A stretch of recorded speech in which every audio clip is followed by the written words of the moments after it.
All right, SEC sports fans, it's here. Can you feel it? Can you feel the madness? Obviously, at the Bruin Shaver Sports SEC podcast, we can feel the madness. Matter of fact, the madness has overtaken us so much, it drove Ben away now. So, obviously, you've already noticed there's only one of us here. So, where is Ben? Where has the madness taken him? The madness has taken him to West Virginia. Here's what's going on. He says he's going to visit family. Now, he possibly could be going to visit and console Brandon, the Tennessee super fan, been on the show with us several times because his Lady Vols didn't do well in their first round matchup against Vanderbilt. Oh, I probably shouldn't have brought that up too soon. Anyway, so he might be going to give Brandon a hug. Not really. He is going to see Brandon, but he says it's to visit family, but we know the truth. The madness has taken him to West Virginia to recruit for LSU basketball. He's so disappointed with this season's outcome and how it has looked for his LSU Tigers that he decided to take matters into his own hands. He's headed to West Virginia, find some basketball talent, and get back to Coach McMahon and see what they can figure out about next season. So we'll stick with he's gone to see family, but he's also probably checking out some state championship games and seeing what possibly the state of West Virginia has to offer his fighting Tigers. There, I did it with my best Louisiana that I could do. But even though Ben is traveling and we wish him safe travels, we are going to continue in the madness with this week's episode of Bruin Shavers SEC Sports. And we're going to talk a whole lot of basketball, a little bit of baseball, and a little bit of football. Matter of fact, we're going to start out with that. Just in case you weren't having enough fun with all the basketball and all the baseball, it is spring season time for college football, most importantly for SEC football. A lot of schools are already full and running. They are at least 3 or 4 practices in, maybe a full weekend, depending on when they started. And a lot of teams are headed toward that spring game, whether it be A Day, M Day, R Day, black, gold, red, purple, yellow, green, whatever the colors, whatever they call it. However, some are not doing that. I think we're really seeing a little bit of a unintended consequence, a consequence maybe no one saw coming of the whole NIL and transfer portal thing. Some schools have chosen not to have a spring game. Some are having a spring game, but choosing not to broadcast it to make it strictly open to fans. And seen a lot of places and read a lot of places where it has to do with not wanting to expose their roster to other coaches that are looking for depth, or maybe even looking for starters that are just depth on the current roster, wherever that location is. So really kind of amazing that we're seeing that happen. But whether your school is headed toward a spring game or not, you get to enjoy spring practice, the conversation, the interviews, seeing some of it on YouTube. Enjoy. It's a beautiful thing to have a little bit of football in the spring. Gives us that little push to get us going toward fall when it really takes off. But the most important part of the spring, especially this part of the spring, is March Madness and basketball. And we had the real tip-off of it this past week, at least for SEC fans, with the SEC Women's Tournament. We'll talk about that just a little bit more here in a little bit. But for right now, let's look at our top 25 and see where our SEC women's teams are currently located. You can see after that tournament performance by the South Carolina Gamecocks, where even though they might not have gotten exactly there, they were really, really close to beating every opponent they played by 20 or more. A couple of the games may have just been 18 or 19, but for average purposes, let's say, or averaging purposes, let's say, they had a minimum of a 20-point margin of victory in every single game they played, including that championship game against Texas. I believe that was technically 18, but we'll round up for the sake of, man, they looked impressive, and the polls reflected as they came out on Monday. South Carolina 1, Texas 5, LSU 10, Kentucky 13. The Lady Vols, after that, what some may have seen as an upset in the first round by Vanderbilt, dropped to 20, and Alabama is at 21. Ole Miss is at 25. That is our SEC ladies and where they are in the top 25. And congratulations to the Gamecocks on winning the SEC tournament. Congratulations to the Texas Longhorns for having a very, very nice first appearance in the SEC tournament, making it all the way to the championship game. It was some fun and exciting basketball. I mean, South Carolina's going to do what South Carolina does, but it was still some very fun and exciting basketball. Let's go ahead and look at our bracketology, where we are with the women's on the women's side of things with our current bracketology. As you can see, we have our same, unfortunately for fans of these teams, kind of usual suspects that are still out of, and for all intents and purposes, are out of the tournament. Not even any real potential at this point. Georgia, Arkansas, Auburn, Missouri, Florida, and A&M. And then we don't have anybody that's a last four in. Everybody is in the dance of those remaining schools. And you can see South Carolina and Texas are projected to be 1 seeds, LSU and Kentucky 3 seeds, along with Oklahoma, Tennessee, Alabama, and Ole Miss at 5 seeds. Vanderbilt, Mississippi State are still projected to be top half of the seeds, maybe a 7, maybe an 8, maybe a 9, but haven't made it to that 5 seed or higher, but still are projected to be in the top half of the seeds in their region wherever they end up going. So excited for all those teams. We will know for sure this coming Sunday, as this is being recorded and released on a Tuesday.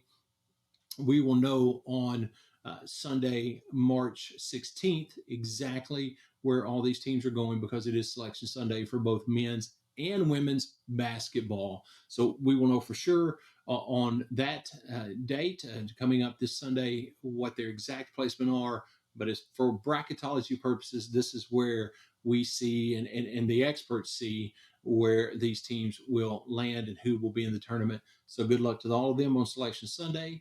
May you have high seeds, and we're excited because it's just one step closer to madness. Now let's flip over to the men's side, and let's look and see exactly where the men that are in the SEC or SEC men's teams land in the top 25 for this week. Auburn ends up at 3, Florida at 4, Alabama at 5, Tennessee at 8, A&M at 14, Kentucky at 15, and Missouri at 21. Ole Miss, Mississippi State, Vanderbilt all had jumps kind of in and out of the top 25 and did not finish at a place where they ended up in this top 25. But impressively, we still have 7, almost half of the SEC in the top 25 going into the men's tournament this week. So that's still a very, very exciting thing, and still very much an indicator of just how strong this conference is this year. And I know a whole lot of other conferences or other conferences want to say, no, we're stronger, we do this, we do that. Top to bottom, stack it up. I think you will not find a better conference, especially this year, than what the SEC has done. And we're hoping, obviously, as we've said before, a little biased, this is an SEC podcast, but we're hoping that that will show not only in the excitement of the tournament that's coming up this week, but in the NCAA tournament, we see some strong performances from all of the SEC schools that end up making the dance. And actually, let's go ahead and look at the bracketology as they stand today. We obviously, there will be some potential for changes in this coming up, because as we record and release this on a Tuesday, so if you're watching this on Tuesday when it's released, tomorrow is the day. So let's all practice together. Maybe not for SEC tournament Wednesday and Thursday. Maybe just get to Friday. You can do some practice and some ramp up on Wednesday and Thursday for the M&M flu, March Madness flu. So let's all practice together. There you go. Well done. Well done. Continue to practice that. Verbalize it a little bit on Wednesday and Thursday, ramping up to Friday, and then that'll help build your case for having flu on Friday. That way you can at least win the four games that really start to ramp up on Friday, and then get you going for semifinals on Saturday, and then the finals on Sunday. So be working on that cough, be working on it, and enjoy the games on Friday. But before we talk any more about the tournament, let's see where we are right now as far as bracketology going into our men's SEC tournament. You see Auburn and Florida with strong finishes, finish as not only obviously going to the dance according to 131 Sports Bracketology, but as number one seeds, Alabama and Tennessee at two seeds, Kentucky and A&M at three seeds. Missouri at one point had been projected to be a five seed. Obviously, they're still in the dance. They still had a very good year, but they did not finish as strong as obviously neither the team, coach, or fans would have hoped. But they did drop out of that as of right now, projected as a five seed. But Ole Miss, Missouri, Mississippi State, Vanderbilt, and Arkansas Vanderbilt. Won't get to Arkansas yet. Are all as of right now in the dance. Vanderbilt didn't have a very strong finish. Probably needs to have a good tournament. But most impressively, let's continue to talk about Georgia and Arkansas, who have played themselves up from at different times being out of the dance, maybe being a last four in.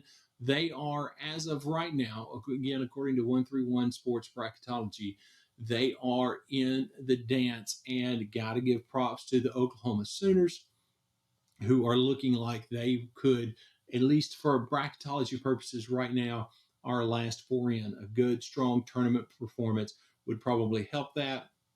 And we're looking at Texas, LSU, and South Carolina. A little disappointing for Texas fans.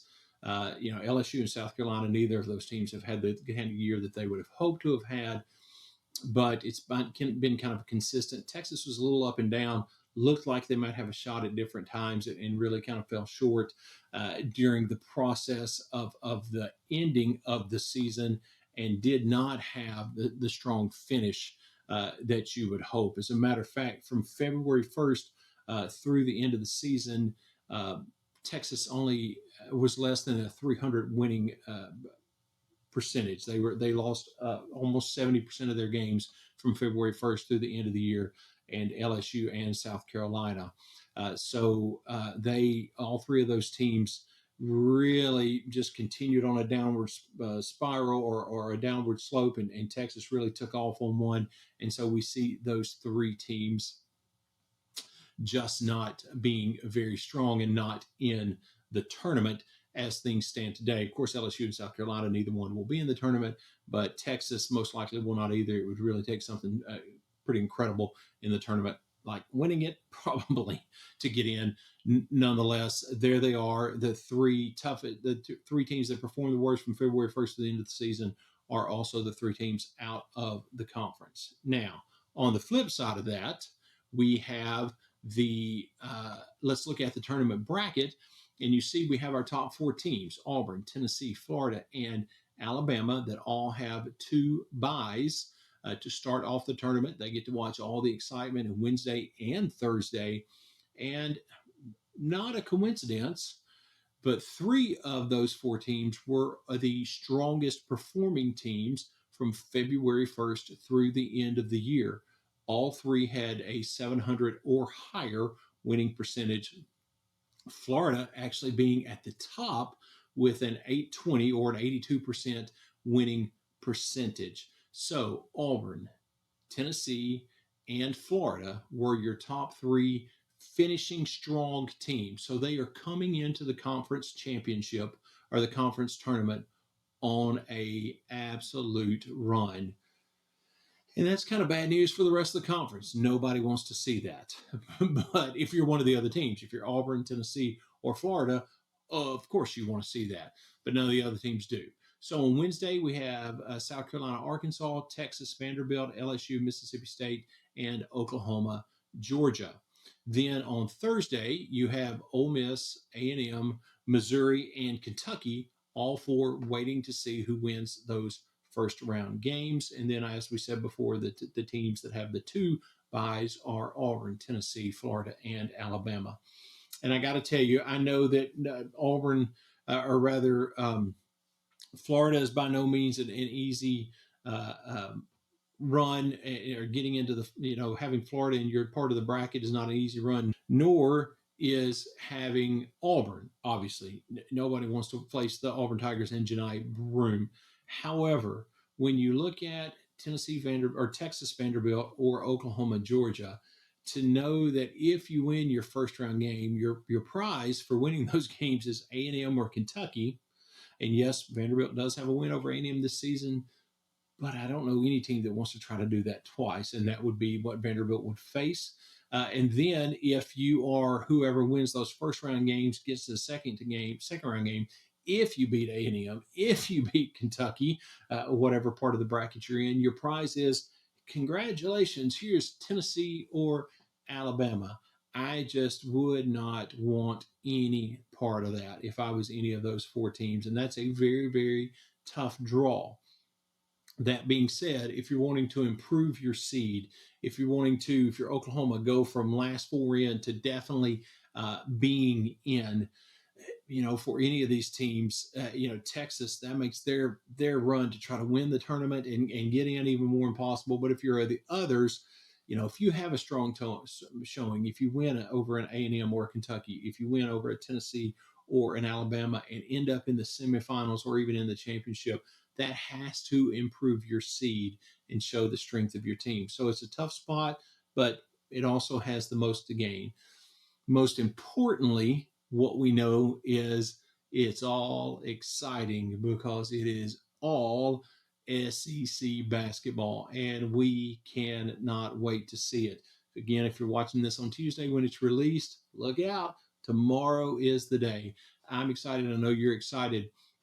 Again, Ben's so excited about it. He's already thinking about next year and is in West Virginia seeing family and potential LSU recruits. I'm just saying, I absolutely believe that's the case. But anyway, it's madness. It is upon us. Could not be any more excited. I'm telling you, it might be recency bias, but I don't think it's hyperbole. This could be one of the strongest, most fun, most exciting tournaments we've seen in a long, long time. Not to say that there's been bad ones, but I'm telling you, I am excited about this tournament. I think we're going to see some fun games and some fun matchups. So, starts on Wednesday, runs through Sunday. That's when the championship game and then takes place. Also, Sunday is Selection Sunday for both men and women. So, even though Ben is not here, he and I talked, and we did both want to give a team that we want to say be on the lookout. They might not be one of the top four: Auburn, Tennessee, Florida, Alabama, but who is a team that could make a run, could get hot at the right time and surprise people and win this tournament? Ben's thoughts are be on the lookout for this Kentucky team. They could get hot at the right time and take off running, get a win over whoever wins between Oklahoma and Georgia, get a win over Alabama, and then the next thing you know, they're taking it on Florida or whoever may have pulled off the upset in that side of the bracket. And then if they get hot and get that far in, who knows what could happen. So Ben's thoughts are to be on the lookout for this Kentucky team. I'm going to go with the Texas A&M Aggies. I feel like that's the team that could get on a streak.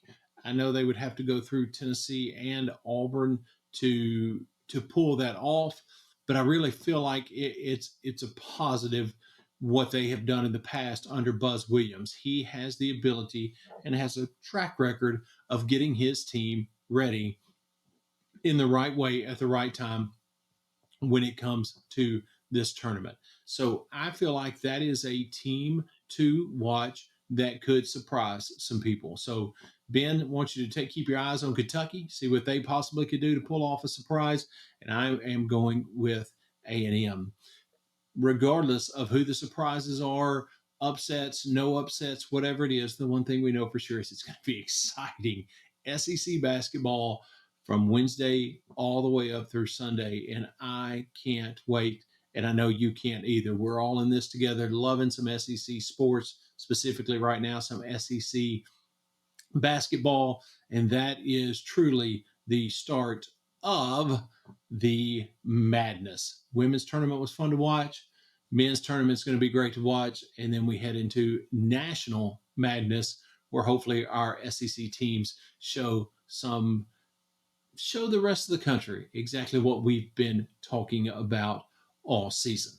As we said, we do have one more thing to talk about, and that is SEC baseball. So let's see exactly where our SEC teams stand in the most recent top 25.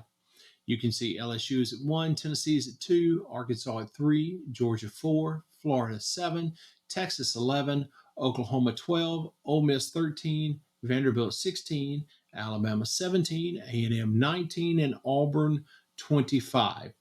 So, as we have said all along, here we sit with the SEC baseball showing just how dominant of a conference they are. That is a total of 12 teams out of 16 that are currently in the top 25. So almost half of the top 25 are SEC teams. And I'm telling you, if you're LSU, if you're Tennessee, if you are Georgia, Alabama fans, you have got to be excited about what your team is doing. Tennessee sits at 16-0, is the only undefeated team in the conference. Georgia, Alabama, LSU, Arkansas, Oklahoma, all are one-loss teams, as well as Ole Miss and Texas. Alabama was in the undefeated ranks until their most recent game. They dropped that. But here are some other things that really can blow you away about these teams. Tennessee is obviously on a 16-game winning streak. Georgia at 18-1 is on a 15-game winning streak, and LSU and Arkansas are both on 11-game winning streaks. And all of that excitement is a build up to this weekend. Just in case there wasn't enough going on with the SEC basketball tournament, we have the start of SEC uh, league play, conference play. I knew I'd get it right eventually, somewhere in there. And the start of SEC league play this weekend. Some of the series are Thursday, Friday, Saturday. Some of the series are Friday, Saturday, Sunday. Looks like we got some pretty major weather systems coming through on Friday and Saturday, depending on where you live in the country. Check local listings. But I'm sure we will see some adjustments to games because of that as well. Maybe some Thursdays and Fridays with double headers, or Thursday, Friday, go home, or maybe do a Saturday, Sunday with a double header, something like that. Nonetheless, in addition to the excitement of the SEC basketball tournament, we have SEC conference play beginning with the baseball season. And that'll carry us through the summer after March Madness. We'll have an excitement, and hopefully, just like we're talking about how amazing it is, how many teams we have in March Madness with basketball, I'm hoping and really think we'll be having that same conversation when the College World Series starts in the summer. We'll see a lot of conference teams. So, regardless of your sport, if you are a huge basketball fan, if you are a huge football fan, if you are a huge baseball fan, right now it is happening. Spring practice, start of conference play in baseball, conference tournament in basketball, heading into March Madness in basketball. Whatever your sport, here it is, it's happening. And as Ben is always fantastic about mentioning, not only that, we have SEC gymnastics that are going on, SEC softball, if those are your sports and the things you like to follow. So it is an incredible time right now, and of course we love it.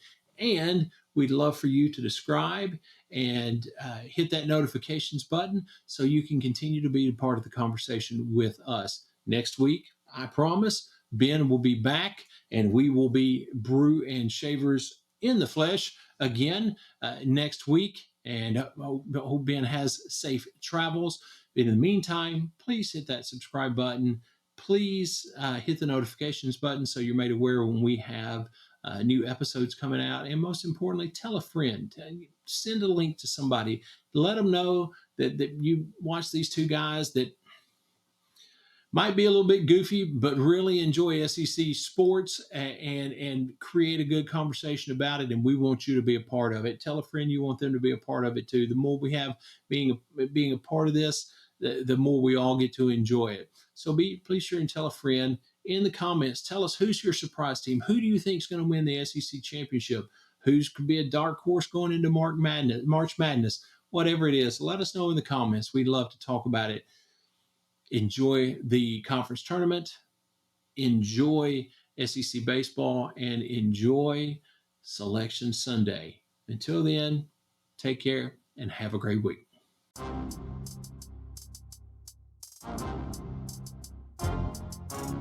Thank you for making the Brew and Shaver Sports Podcast your go-to sports show. Be sure to subscribe, rate, and review our show if you haven't already. Your feedback is important. Let us know what you think about this week's show. Send an email to brewandshavers@gmail.com or text to our text line 318-390-3599. We look forward to hearing from you. Thank you again for listening to the Brew and Shaver Sports Podcast. See you next week.